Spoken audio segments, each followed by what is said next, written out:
Jornal da Alterosa. Oferecimento. Prefeitura de Belo Horizonte. PDH App. Solicite serviços direto do celular. Olá, boa noite. Bem-vindos ao Jornal da Alterosa. Vamos conferir os destaques desta sexta-feira, dia 22 de novembro. Preso dono de clínica congelada em Belo Horizonte caça mandato de vereador Wellington Magalhães. PRF apreende 1,5 tonelada de maconha. E mais, mineiros rezam pela recuperação de Gugu. Eu tô confiante, porque Deus faz milagre.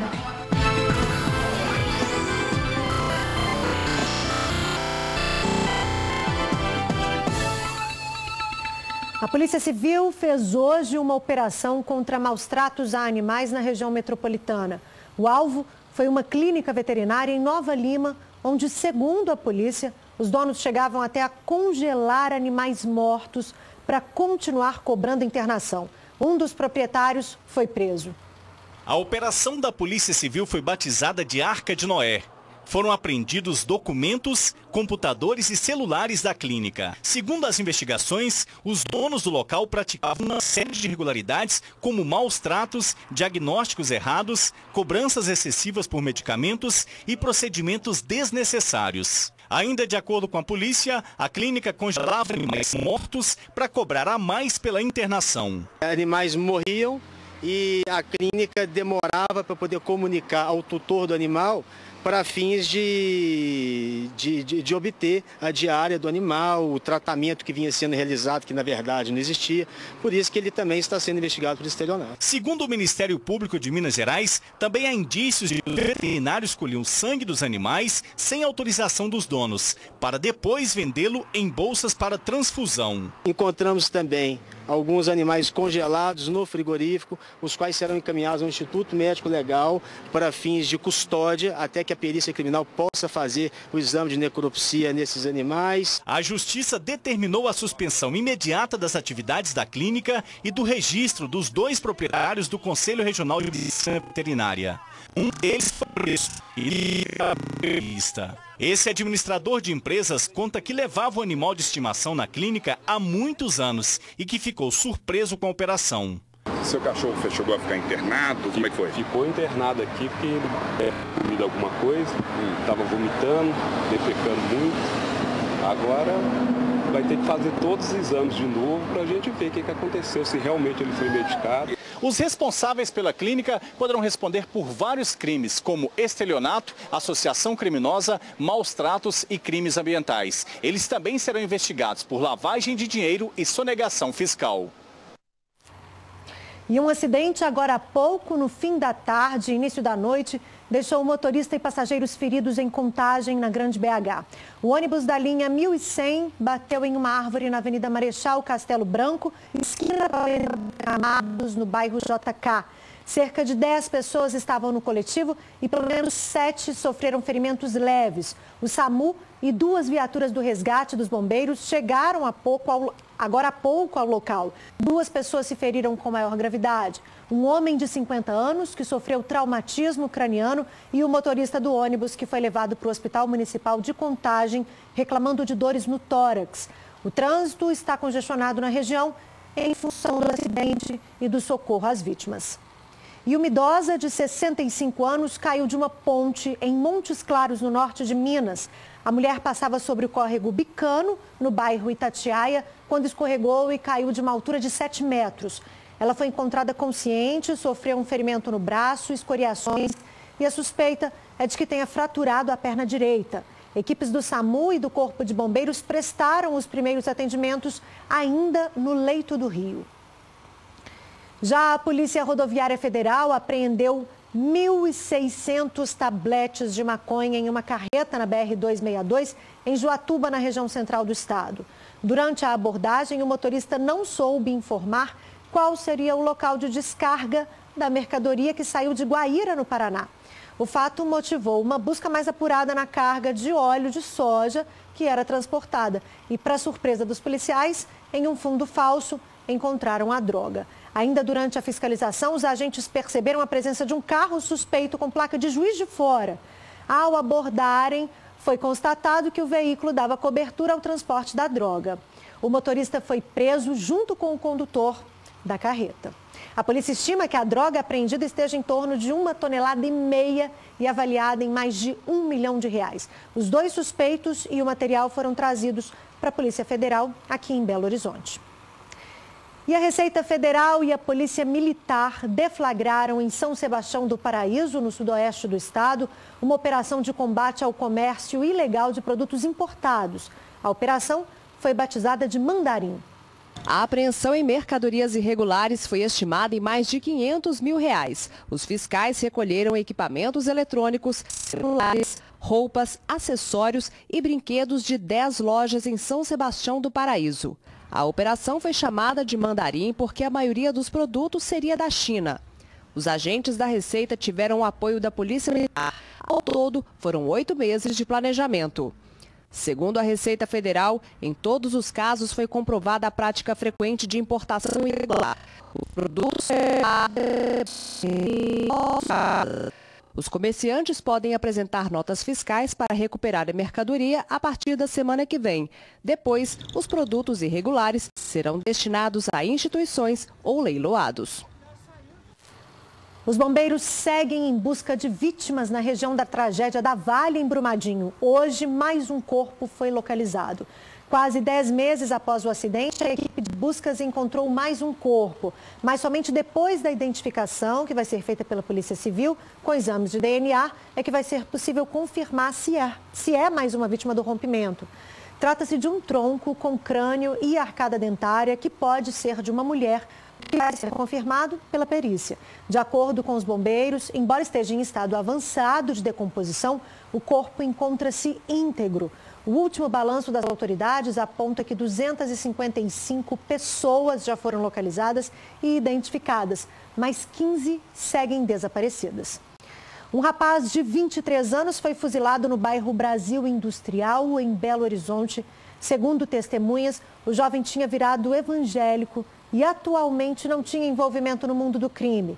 E quase no mesmo horário deste assassinato, um homem também foi fuzilado, mas em outra região da cidade. As imagens fortes mostram o corpo de Christian Rodrigues Gomes, de 39 anos, em Bosco, na região noroeste de BH. Ele foi assassinado com 12 tiros na noite dessa quinta-feira. Testemunhas informaram que a vítima tinha envolvimento com drogas. No bairro Brasil Industrial, na região do Barreiro, um jovem foi brutalmente morto no meio da rua. Repare essa caminhonete. O motorista manobrou e depois estacionou na frente deste outro carro, que é o da vítima. O jovem chegou a entrar no carro, mas os ocupantes da caminhonete começaram os disparos. A vítima ainda tentou correr em direção a uma padaria, mas acabou caindo e não resistindo aos ferimentos. Os suspeitos voltaram para o veículo e fugiram. As marcas de sangue de Farley Bruno Bicalho Cardoso, de 23 anos, ficaram no asfalto. Euvoni mora em frente à cena do crime e ficou assustado com os barulhos dos tiros. Eu assustei porque quando eu vi ele correndo, né, só deu tempo de ver ele caído no chão, né, e o pessoal atirando. A polícia informou que a vítima foi atingida por 23 tiros e que o corpo ficou todo perfurado. Os suspeitos fugiram e o motivo do crime ainda é um mistério. Conheço a família dele, pessoal, gente boa, sabe?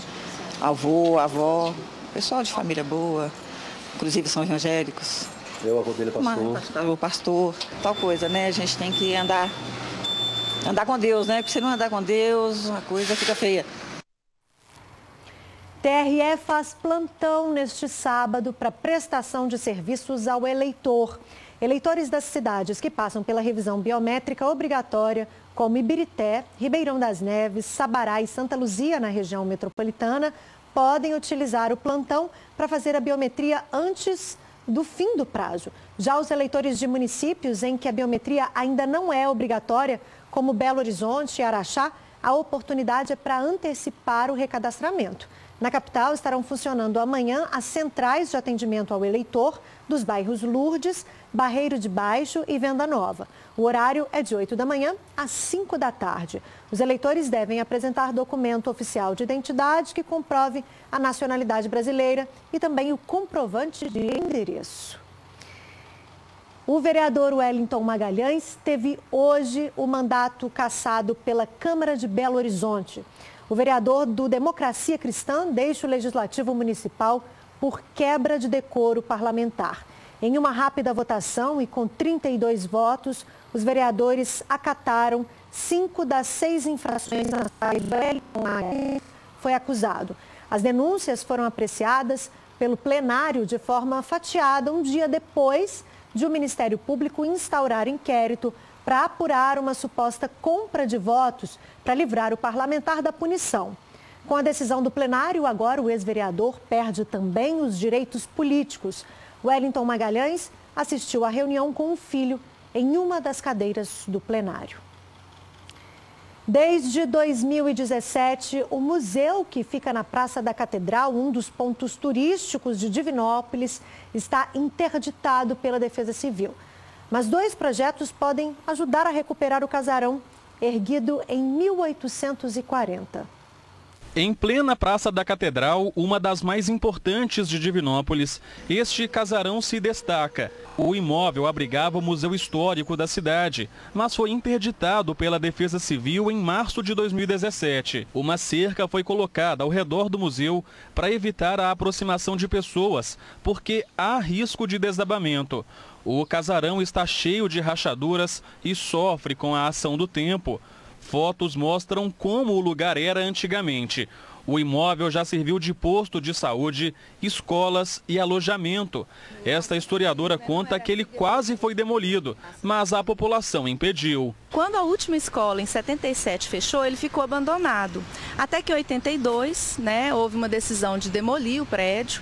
Foi demolida uma parte e a população não deixou que fosse demolido o resto. A população veio aqui para a porta, reivindicou que o prédio não fosse demolido e aí ele foi restaurado. Bem diferente dos tempos áureos, o casarão agora está assim, com sinais de abandono. O acervo do museu teve que ser retirado e está exposto de forma improvisada no antigo prédio da Secretaria de Cultura, no centro da cidade. Mas essa situação vai mudar. É que um projeto agora quer resgatar o museu, restaurar essa construção e até ampliá-la. A expectativa é que em janeiro do ano que vem, 2 propostas sejam apresentadas à população, que vai poder votar e escolher qual será executada. Os projetos estão sendo elaborados por alunos de engenharia civil da UENG em Divinópolis, sob orientação de uma professora especialista em restauração.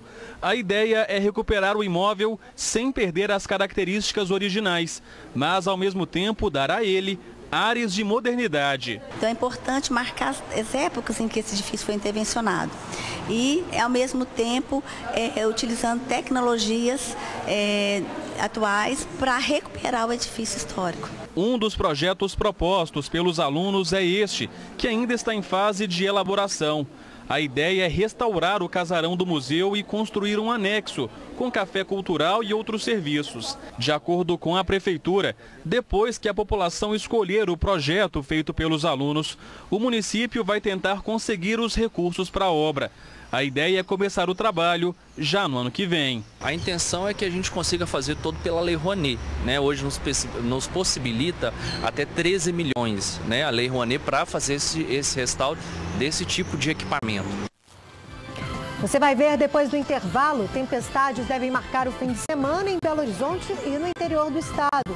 E tem mais, um exemplo do que não se deve fazer durante uma obra. Rede elétrica é item de segurança. O Jornal da Alterosa volta já já. Hoje é o 7º dia seguido que chove na capital. Mas apesar da chuva dar o ar da graça, o tempo segue abafado. Segundo os meteorologistas, a instabilidade aliada ao calor pode provocar também pancadas de granizo, com granizo.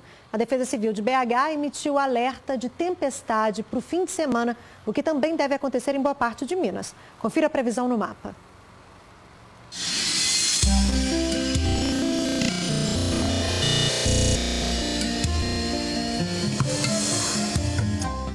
Céu nublado e chuva em todo o estado. Na região norte, pancadas isoladas. Já nas outras áreas, pancadas de chuva e trovoadas. Em BH, mínima de 18 e máxima de 27 graus. Termômetros oscilam dos 13 aos 30 em Caxambu. Ficam entre 17 e 35 em Canápolis. Já em Mutum, a temperatura vai dos 18 aos 36. E em Lavras, mínima de 16 e máxima de 30 graus. O assunto segurança continua na ordem do dia aqui no JA. E hoje vamos mostrar um caso que não serve de exemplo para ninguém.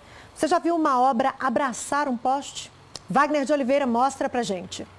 Essa semana nós já mostramos aqui na TV Alterosa os cuidados necessários na hora de pintar ou fazer a reforma de sua casa. Hoje nós vamos mostrar o que não deve ser feito. Uma obra que incorporou um poste, ou seja, não tomou nenhum cuidado com a rede elétrica. Houve uma aproximação tão drástica em relação à rede, para aproveitar melhor o terreno provavelmente, que ela acabou envolvendo o poste. Isso é uma situação perigosa porque o poste tem energia elétrica. Isso pode comprometer a segurança dos moradores, pode comprometer a segurança de quem executou a obra, no caso os pedreiros e também os pintores. Nessa situação, quem mora naquele imóvel corre risco de choque elétrico. É importante, sempre bom ressaltar os cuidados na hora de construir, pintar ou reformar uma casa.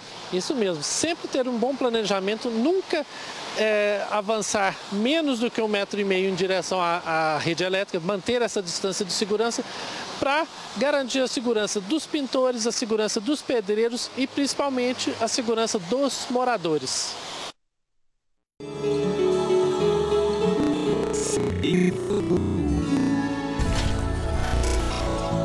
Oferecimento CEMIG, nossa energia, sua força.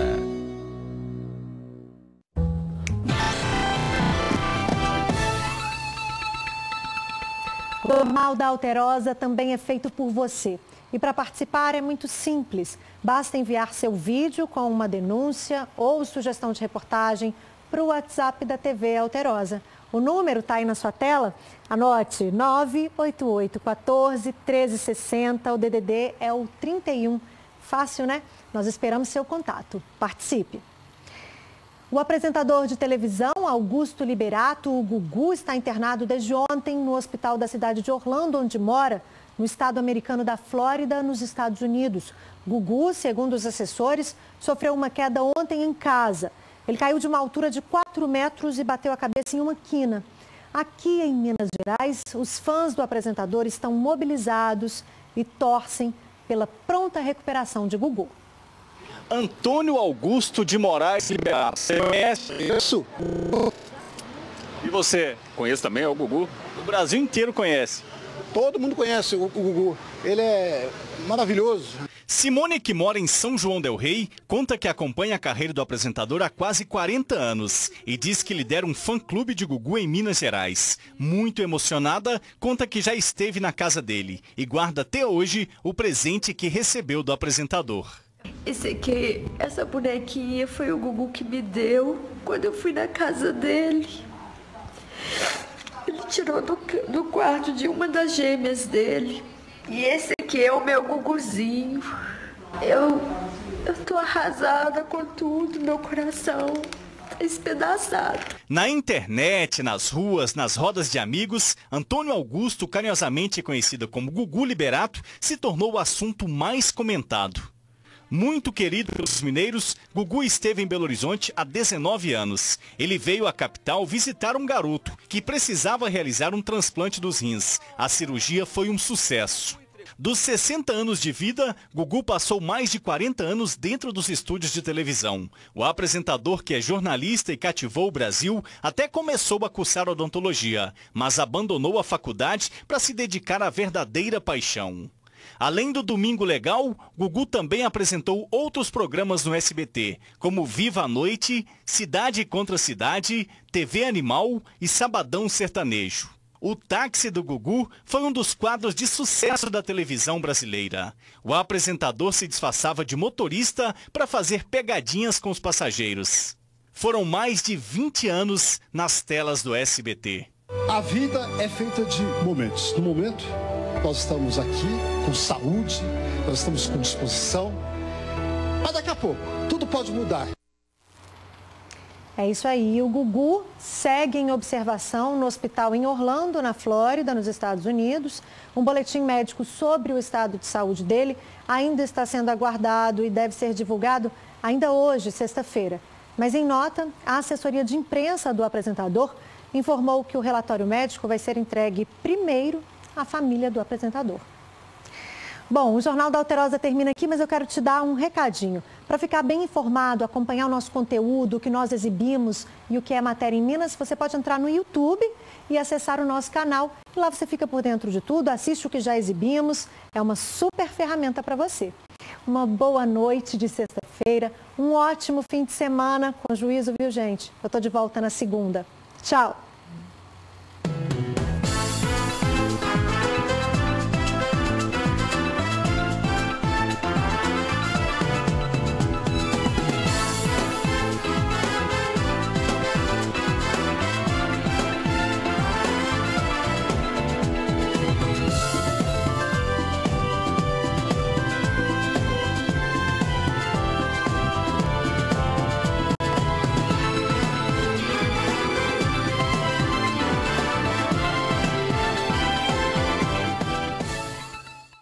Jornal da Alterosa. Oferecimento.